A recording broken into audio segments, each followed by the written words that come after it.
Hey everyone, I'm Andrea Ferretti, and this is Yogaland. We're back with Jason Crandall. It has been a little while since I've been here It has in the been a hot seat while. of my garage. I think it's been a summer thing for me to help that it's been hard to get both of us in the same room. Yeah, and I've been doing a lot of technique-based content for just the YouTube channel. And you've had a couple of other guests recently, and we've just been doing our thing. So we're Yeah, back, we're getting ready to back. talk. Yeah. Yeah. And you've got module 2 of your 300-hour training coming up. So It when is that happening? okay. August? It begins the first live calls are August 20th, but it begins as soon as you register. The Right. content is ready. It's the spine and core module. It, to me personally, is my favorite module because it has the largest span. And it's also the module where I get to really talk about the Yoga Sutra attributed to Patanjali. Right. Yeah, and from a sequencing perspective, this is my favorite module to teach. I was thinking it is your Patanjali deep dive It is my module. Patanjali deep dive. Mhm. Yeah, So yeah, you get to teach a number of different things in this one. yeah. So actually, since we're on the subject, if you're interested in learning more about this program, or if you'd like to enroll, you can go to jasonyoga.com/300. And we are also taking names for the wait list for the 200 hour. So your 200 hour starts in January of 2026, but it goes on sale September 1st at the early bird rate. And you get all of the pre-recorded videos when you register for that one as well. So if you wanted to get started early on your 200 hour and just have more time to work your way through it before the live call start in January, you can hop on that wait list at jasonyoga.com/200. Yes. Yeah. Yeah. Okay. Super excited for both. I know. Yeah. So do we have our housekeeping all taken I care think of? so. I think we do. I think our house is Yeah. clean. Yeah. Okay. So today we are going to talk about, can you do the titling? Yeah. I'm Okay. struggling Okay. with Okay. it. Okay. I'm gonna tell you everybody exactly where this came from. Right. That's what Okay. we need. Okay. So let me give you context.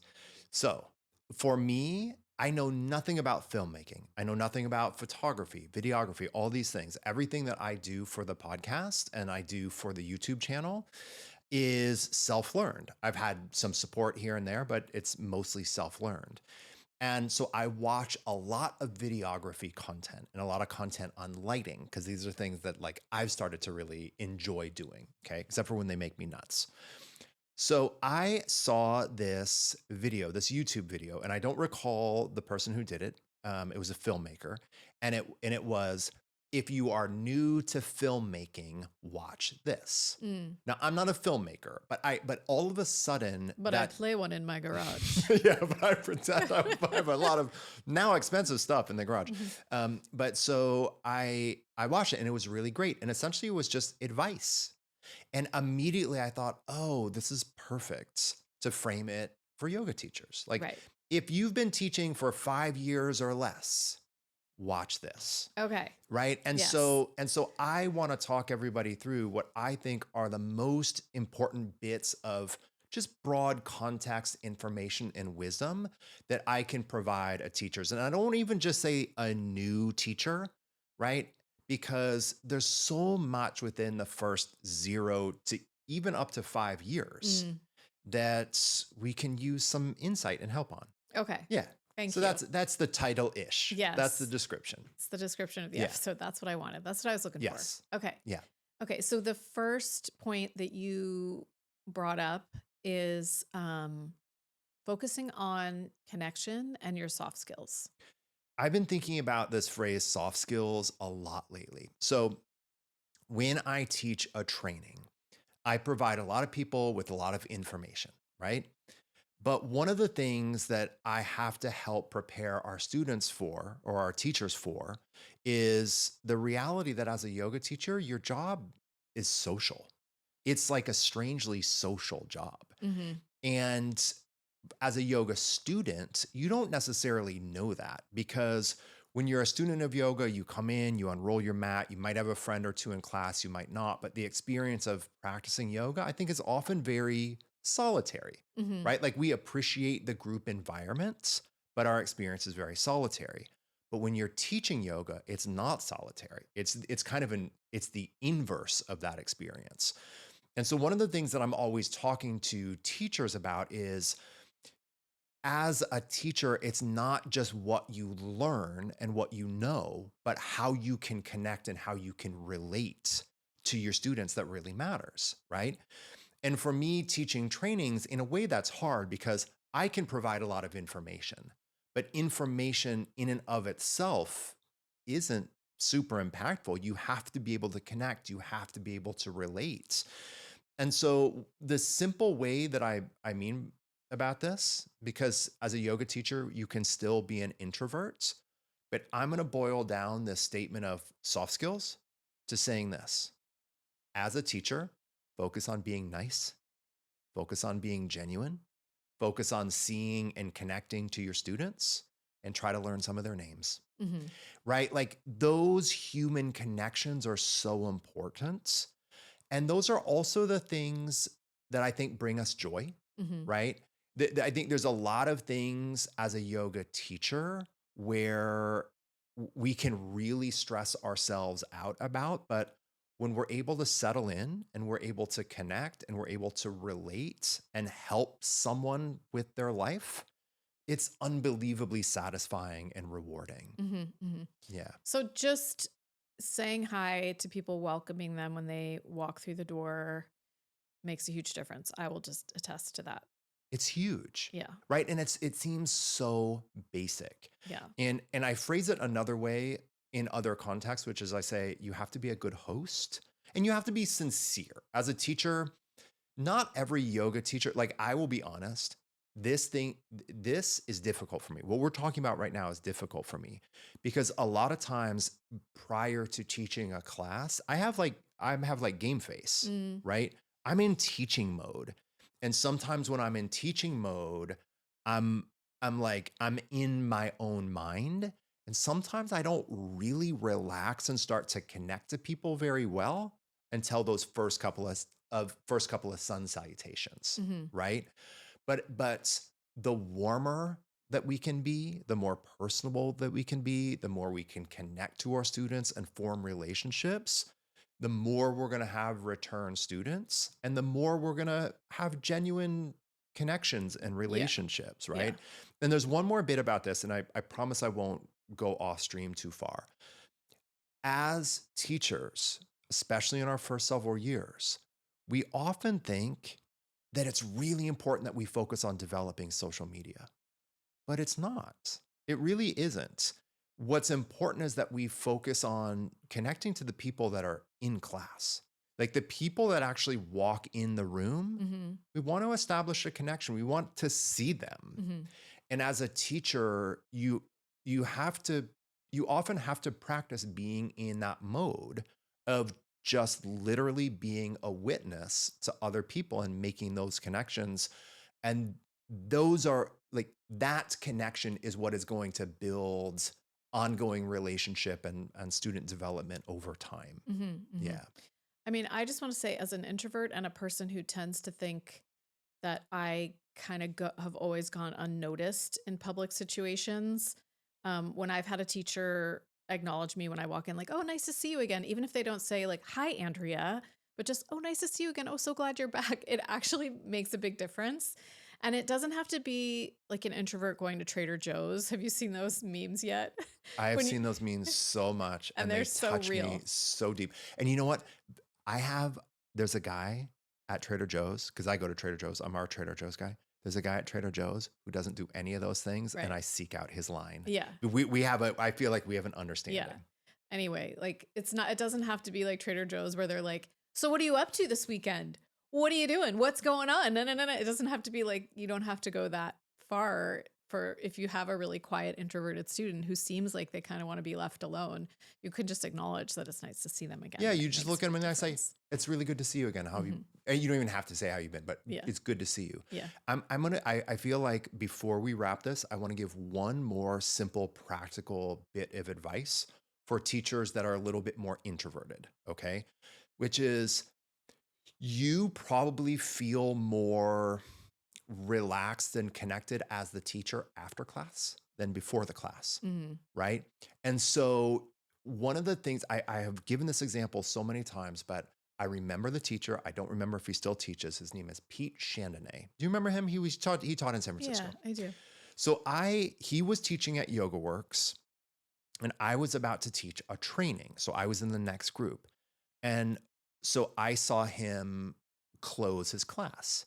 And what he did was, as soon as he said goodbye or namaste, whatever he said, he stood up and he walked to the back of the room. He walked out the door first.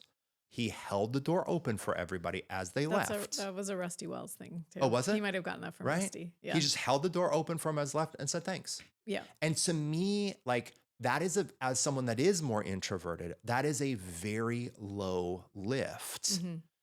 That doesn't make me feel like I have to be there early and talk to everybody and do things that for me aren't within my emotional landscape, Mm-hmm. but they are good ways of making that connection. Yeah, totally. Okay, our second point to think about is to not worry about making mistakes. As a teacher, you're going to make so many mistakes. And those mistakes are completely irrelevant to the experience of your students. I give this example all the time. We just have to remember, as teachers, in the vast majority of teaching environments, we're teaching live. And if you were an amazing performer and you did the same set night after night after night after night and you did it live, you'd still probably make some small errors. But you're a yoga teacher, which means you probably teach up to a dozen classes a week, or maybe that's as many as you teach.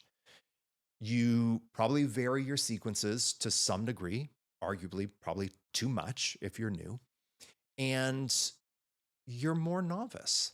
So you're going to make errors. You're going to say step the right foot forward when you mean left foot forward. You're going to say weird turns of phrase. You're going to have filler words. You're going to forget chunks of a sequence, and all of those things are okay. And I talk to especially the students in my 200-hour training when we're doing peer teaching, because we do a ton of it from the beginning. And I try to say, you are going to make countless mistakes, and this is completely okay. No one is going to be upset or think less of you. And a lot of times a student doesn't really even notice it, right? Sure. And so uh, the reason why I think this is so important when we're more novice teachers is because when we're afraid of making mistakes, we hold on to an inner tension that decreases our ability to connect to people. And it also decreases our ability. I don't want this to come across the wrong way, but to take chances or to like take risks. We can often, as a newer teacher, once we create a consistent environment or a consistent modality, it can be very difficult if you're afraid to make a mistake to teach a pose you've never taught before. We start to get into our little insulated habits. And if we just let go of the worry that we're going to make an error, then we have way more relaxation and freedom than we would otherwise. Yeah. Yeah. I think you're right that mostly this is something that we replay in our heads, but it just goes by unnoticed for most students. And I think some of it is like your own shadow work, it's just working with how much the shadow side of you tries to self-sabotage your work. Yeah, And just kind of making a note of that and telling the shadow, I see you, but I don't have to always listen to you. It's, absolutely. What is the real problem of making a mistake? You feel insecure, mhm. right? And so working with your own insecurity instead of getting more tight Mhm. and more uptight and stressed about teaching and kind of playing into our perfectionism and our imposter syndrome, I think is key. Yeah, and especially if you're trying to model a sense of authenticity for your students, you and you want them to be authentically themselves, they're going to be imperfect. So if you can just accept that you're modeling a whole human experience and not just this perfectly curated, like you said, perfectionistic put on thing, then might let it go a little bit easier. Yeah. And Yeah. do you think there's something more inherently charming or relatable about just I think the real, I'm not like we would try to make mistakes, no, but right? But like the like raw content. I think when someone is comfortable with who they are, it comes through. And I think when someone is secure in themselves and comfortable with their strengths and their areas of challenge, it's just so much easier to be yourself around them. Yeah, Yeah. for sure. Yeah. For sure. So, okay. Point number 3, be consistent in your tone, tempo, pace, and intensity. Yeah. That sounds like a lot of things. It's a lot of things. Yeah. So here's what I want to boil this down to. Okay. I want to clarify that the tone, tempo, pace, and intensity of your flow class is not going to be the same as your yin class. It's not going to be the same as your, well, it might be the same as your Ashtanga class, but it's not going to be the same as your Hatha class. Essentially, what I'm asking for is for teachers, especially in flow and Hatha, to be consistent in the overall class feel. As a student, especially when you're only practicing once a week, twice a week, once a month, twice a month, you often want to know what you're going to get in class. If my 8 a.m. Saturday morning class sometimes is really hard and really fast and really intense, the pace is high, the intensity is high, but then the next week it's low. It's kind of like I'm doing more of a slower flow. And then the week after that, it's like a mid-tempo flow. It's going to be very hard for your students to know what they're getting. Hmm. And where I think as teachers, we always want to have a certain amount of creative freedom is sequencing and focus. But where we should have an extreme amount of consistency is the overall feel that a student's going to have. It sounds to me, and I could be wrong, but it sounds to me that one of the number one determinants of getting to this place is time on the job and figuring out your own pace, tone, and intensity. Yes. But you have to know that I think the easiest thing for me to do is to put it in the seat of the student. So if I'm going to you, okay, you've been teaching for a year and Andrea, I'm coming to your class. Maybe you're going to focus more on arm balances. Maybe you're going to focus more on back bends. Maybe you're going to focus on a general all-around flow. You have an incredible amount of discretion and freedom in terms of what you want to teach, but I'm going to want my overall outputs to kind of feel the same. Mm-hmm. So if you want to teach arm balances, that's fine. If you want to teach forward bends and twists, that's fine. If you want to teach back bends, that's fine. But I want to know that I'm going to effort a certain consistent amount Mm-hmm. and I'm going to feel a certain particular way, right? So you're thinking about the outcome. I'm thinking about the outcome. I'm thinking about the students. I'm thinking about the student getting a certain quotient of consistent physicality. Mm-hmm. And that doesn't have to be a ton. Like it doesn't mean every class has to be hard. It doesn't mean every class has to be easy. It means that your student should be able to easily identify when I go to an Andrea class, I feel like X. Mm-hmm. And Andrea can focus on hip strengthening, or Andrea can focus on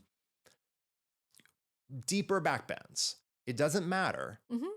because I know that in that class and after that class, I'm going to have a certain consistent experience. Right. But don't you think that comes from Yes. knowing yourself over time as a teacher? Knowing yourself over time as a teacher, but I didn't understand that this was even a concept. Okay. Right?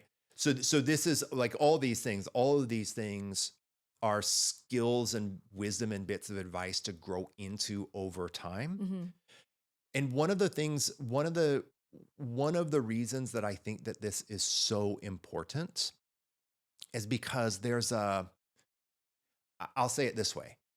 One of the first studios, groups of studios that started to ask me to come teach workshops for them were Baptiste studios. And I would walk into a Baptiste studio in Seattle and I would see a group full of people that had normalized a certain amount of intensity, Mm-hmm. right? Like there's a feel to that Baptiste world, like there's a certain intensity. Mm-hmm. And I wasn't a Baptiste teacher, but I would feel to myself, I need to connect to them Mm-hmm.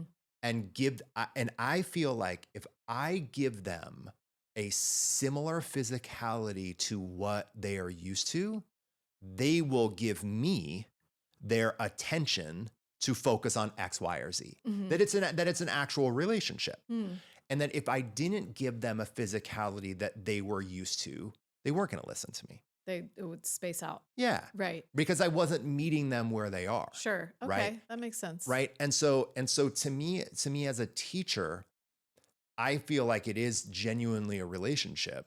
And I have to be consistent with you. I have to serve what's on the menu so that you can get a consistent experience and trust me. Mm-hmm. And in that trust, I can then this week geek out about something about the inner border of the shoulder blade Mm-hmm. or the quadratus lumborum or Mm-hmm. whatever, right? And that's where I think the consistency is the consistent tone, tempo, intensity, feel is so important because it builds the trust that as a teacher lets you also incorporate all those little things that are the you part of the equation. Here we are. Oh my gosh, we're at our last point. So this is a good one to end on. Savor your practice. Take the pressure off. We fall in love with our practice because it makes us feel grounded, clear, content, all the ways that we connect to our practice.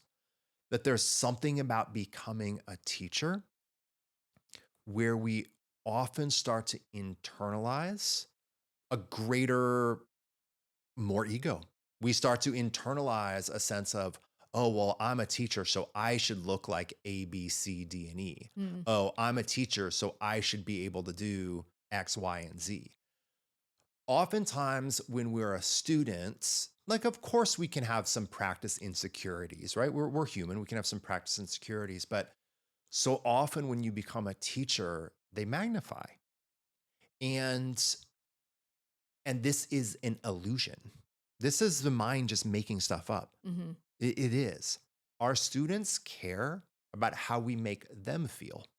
And of course, we want to have a certain amount of skill and ability to work with the body that we have on any given day. But if you can do anything with regards to your own practice as a teacher, depressurize it, savor it, keep it as yours. Mm-hmm. You are not a performer. You're not there to do difficult things and show off for your students. Right. Right? And so you would not have become a yoga teacher and you would not have stayed a yoga teacher if you didn't fall in love with your practice. Mm-hmm. But if you fall out of love with your practice by putting additional layers of pressure and expectation on it, then you're removing such an important part of the equation, Mm-hmm. right? Yeah. And what I want to say is this is almost inescapable. This is an almost inescapable journey because we just have some fundamental insecurities, and those fundamental insecurities can just erupt. Mm-hmm. So the more we see it, the more we anticipate. It's like a good manager, a good service provider, a good technician can anticipate the problems before they happen and start to minimize their impact and potential. They can mitigate them. Mhm. Same thing as a yoga teacher in those first years, see it, anticipate it. Know that your relationship to your practice is going to change, and it can change for the better.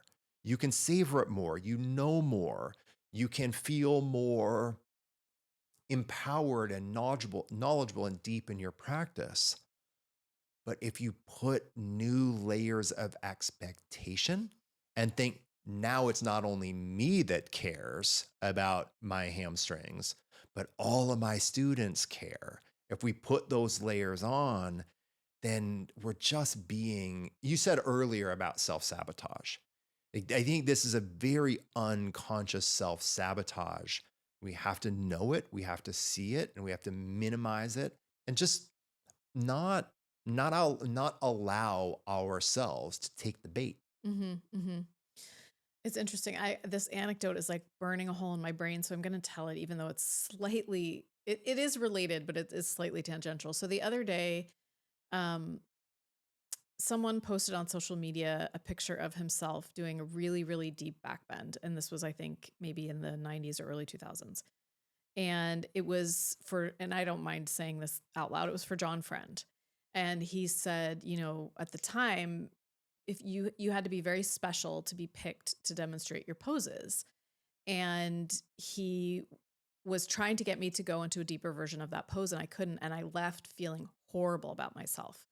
And I will say, I remember the very first time I went to a big John Friend workshop and experienced him in Estes Park, and I thought to myself, this is so antithetical to everything I've learned so far. And I came from the dance world, which was performance, which was about your genetics and the length of your legs and the arches of your feet and the flexibility of your ankles and the size of your boobs. And it was about what you could do. And everything I had learned in yoga was not. And at that very first conference, he had a few of his assistants, his very special assistants, come forward and press into straight legged handstands. And I was wowed. It was beautiful, but everyone clapped at the end. And I remember thinking, this is so odd. Like, where am I? And now, of course, many years later, we know everyone who was in, most people who were in that community, the people who were demoing that day, I still know them. Sean Halid, most of his teachers chimed in on Sean's thread, said So that was so a very toxic environment, and that was that was very detrimental to all of them, that they were put in this place of performance constantly. And anyway, I just thought of that because I think it's funny, now we don't need an actual human doing that to us. The algorithm feels like it does that to us, right? We feel like we have to show something, so it better be really razzle dazzle because so and so just did a one-armed handstand out on a rock. We've got this like comparison game going from social media. I mean, I'm like you. I don't follow anybody like that. So it certainly doesn't, but you and I are a little bit older, so we're not quite like in the fire in that way anymore. Um, but yeah, it's a slippery slope, and it certainly is not in the long run sustainable for a healthy relationship to your practice. And it doesn't help your students. I was one of the students in that situation, and I just thought, well, that was beautiful, but I'm not anywhere near there. And pressing into a straight legged a pike, handstand. And so I really didn't care. I thought it was cool, but I didn't like, I just didn't. And I think in part I was lucky I didn't care because I had been in the dance world and I had been really, really burned by those expectations at a very young age. Um, so in that way I was lucky. so I want to just for a moment circle back all the way to the first point, which is it's our relationships and our connections that matter, both from a fulfillment perspective, meaning I'm a teacher. So my goal shouldn't be to wow you. My goal should be to support you, to educate you, to uplift you, instead of thinking, oh, all the pressure is on me to do hard and new and difficult things. So you think I'm what? Yeah. Right? So you think I'm what? And I think in the long run, the vast majority of real relationships and ongoing students are going to come from your ability to see them and relate to them and connect with them, not impress them, Yeah. right? So You even don't the I you don't want to have to waste your time trying to be aspirational. right. It's an empty road. And think about any relationship you want to have. Do you want that relationship in the long run to be based on your ability to impress them Right. or win them over? It's not it's not satisfying. So we just can't allow ourselves to have that misguided self-pressure on our practice. Yes, show up for your practice. Yes, be sincere. Yes, be caring. Be consistent, all those things, but don't worry about the drama of it. hmm I'm going to end with a Gina Caputo favorite. Gina Caputo's a We're really teacher, bringing in our teacher the friends and in colleagues day. Colorado. She says, "Be sincere, not serious." Yeah. Yeah, because I like that. she likes to be funny Yeah. as well. I like that. Well, that was a great episode. Thanks for joining me, Jason. We'll be back with more soon. And again, if you're looking for 300-hour or 200-hour information, we've made it really easy. It's jasonyoga.com/300 or jasonyoga.com/200. And if you're watching this on YouTube, the links are down below. Smash that like button. We need Sophia to That's sign a us story off. for another Yeah. time. All right, everyone. Thanks for listening. We'll see you next time.